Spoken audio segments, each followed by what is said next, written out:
नमस्ते फ्रेंड। स्वागत है एक और नए वीडियो में। आज मैं आपके लिए फिर से फोर्थ ग्रेड हाई कोर्ट में आने वाले कला संस्कृति के 30 महत्वपूर्ण क्वेश्चन लेके आ गया हूँ, तो वीडियो को अंत तक ज़रूर देखना। आपका पहला प्रश्न है, फड़ चित्रकला के महान कलाकार शिल्पी श्रीलाल जोशी किस स्थान से संबंधित थे? तो श्रीलाल जोशी का संबंध हो जाएगा भीलवाड़ा से। ऑप्शन ए आपका सही जवाब हो जाएगा। अगला प्रश्न है, मांडगान को किस रस की संज्ञा दी जाती है? मांडगान को श्रृंगार रस की संज्ञा दी जाती है। ऑप्शन ए आपका सही जवाब हो जाएगा। अगला प्रश्न है, कमायचा वाद्य यंत्र बजाने वाले गायक किस समाज से संबंधित हैं? कमायचा वाद्य यंत्र मंगनियार समाज के लोगों के द्वारा बजाया जाता है। ऑप्शन ए आपका सही जवाब हो जाएगा। अगला प्रश्न है, तेजाजी किस रोग से बचाने वाले देवता के रूप में माने जाते हैं? तो इनका सही जवाब हो जाएगा सांपदंश से बचाने वाले देवता। ऑप्शन बी आपका सही जवाब हो जाएगा। अगला प्रश्न है, भवाई नृत्य में महिलाएं किस पर संतुलन बनाकर नृत्य करती हैं? तो भवाई नृत्य में महिलाएं घड़े, तलवार और दीपक के कलश सभी पर संतुलन बनाकर नृत्य करती हैं। ऑप्शन डी आपका सही जवाब हो जाएगा। अगला प्रश्न है, रम्मत का प्रमुख केंद्र कहाँ है? रम्मत का प्रमुख केंद्र हो जाएगा बीकानेर। ऑप्शन बी आपका सही जवाब हो जाएगा। अगला प्रश्न है, गवर नृत्य में किस देवता का स्वरूप प्रस्तुत किया जाता है? गवर नृत्य में भगवान शिव का स्वरूप प्रस्तुत किया जाता है। ऑप्शन बी आपका सही जवाब हो जाएगा। अगला प्रश्न है, राजस्थान में झूलना गीत किस त्योहार पर गाए जाते हैं? राजस्थान में झूलना गीत तीज के त्योहार पर गाए जाते हैं। ऑप्शन बी आपका सही जवाब हो जाएगा। अगला प्रश्न है, गौरी नृत्य किस जनजाति द्वारा किया जाता है? गौरी नृत्य भील जनजाति द्वारा किया जाता है। ऑप्शन ए आपका सही जवाब हो जाएगा। अगला प्रश्न है, मोरचंग किस प्रकार का वाद्य यंत्र है? मोरचंग एक ताल वाद्य यंत्र है। ऑप्शन सी आपका सही जवाब हो जाएगा। अगला प्रश्न है, फड़ चित्रकला में किस देवता की फड़ सर्वाधिक चित्रित की जाती है? फड़ चित्रकला में सर्वाधिक पाबूजी की फड़ चित्रित की जाती है। ऑप्शन सी आपका सही जवाब हो जाएगा।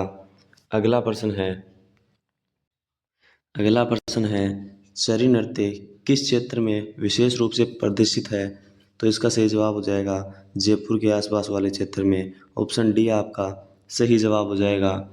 अगला प्रश्न है, पौरी लोकनाट्य किस अवसर पर खेला जाता है? पौरी लोकनाट्य धार्मिक पर्व पर खेला जाता है। ऑप्शन सी आपका सही जवाब हो जाएगा। अगला प्रश्न है,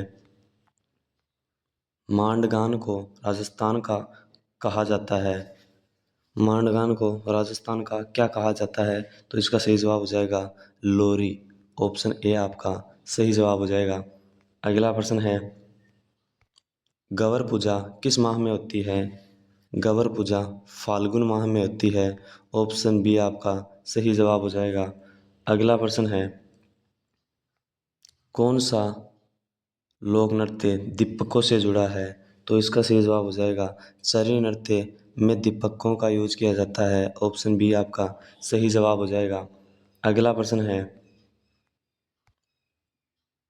बानी थानी यानी कि बनी ठनी चित्र शैली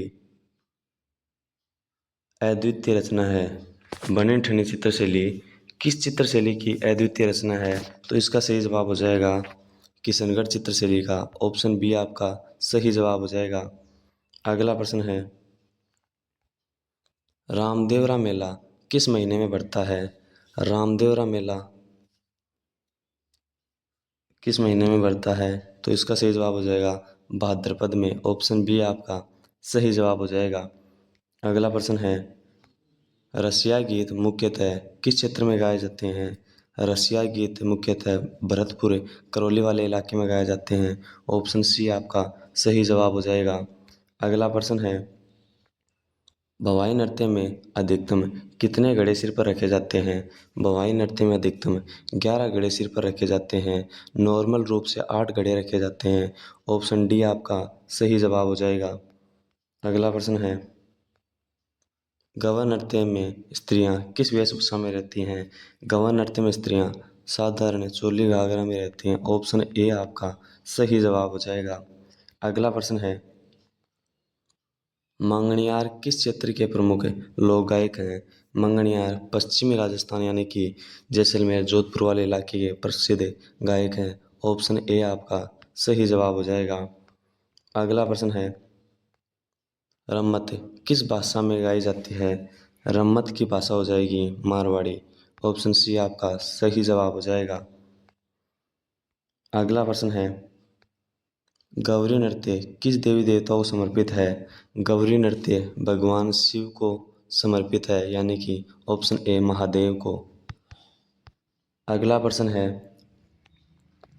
फट चित्रकला का उद्भव किस जिले से माना जाता है? फट चित्रकला का उद्भव भीलवाड़ा के शाहपुरा से माना जाता है। ऑप्शन बी आपका सही जवाब हो जाएगा। अगला प्रश्न है, तेजाजी का मंदिर किस स्थान पर स्थित है? तेजाजी का मंदिर करनाल नागौर में स्थित है। ऑप्शन ए आपका सही जवाब हो जाएगा।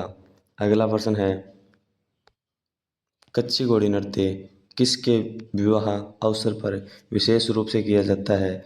कच्ची घोड़ी नृत्य किसके विवाह पर किया जाता है? तो इसका सही जवाब हो जाएगा बारात में किया जाता है। ऑप्शन डी आपका सही जवाब हो जाएगा।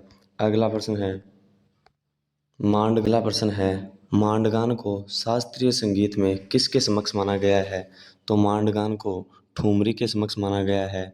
ऑप्शन ए आपका सही जवाब हो जाएगा। अगला प्रश्न है, पाबूजी की फड़ को कौन गाकर सुनाता है? पाबूजी की फड़ को भाट जाति के भोपे गाकर सुनाते हैं। ऑप्शन ए आपका सही जवाब हो जाएगा। अगला और इस सेशन का अंतिम प्रश्न है, कालबेलिया नृत्य को किस संगठन ने विश्व धरोहर सूची में शामिल किया है? तो इसका सही जवाब हो जाएगा यूनेस्को की विश्व धरोहर सूची में शामिल किया गया है। ऑप्शन ए आपका सही जवाब हो जाएगा। आज के लिए इतना ही, मिलते हैं अगले सेशन में। तब तक के लिए जय हिंद, जय भारत।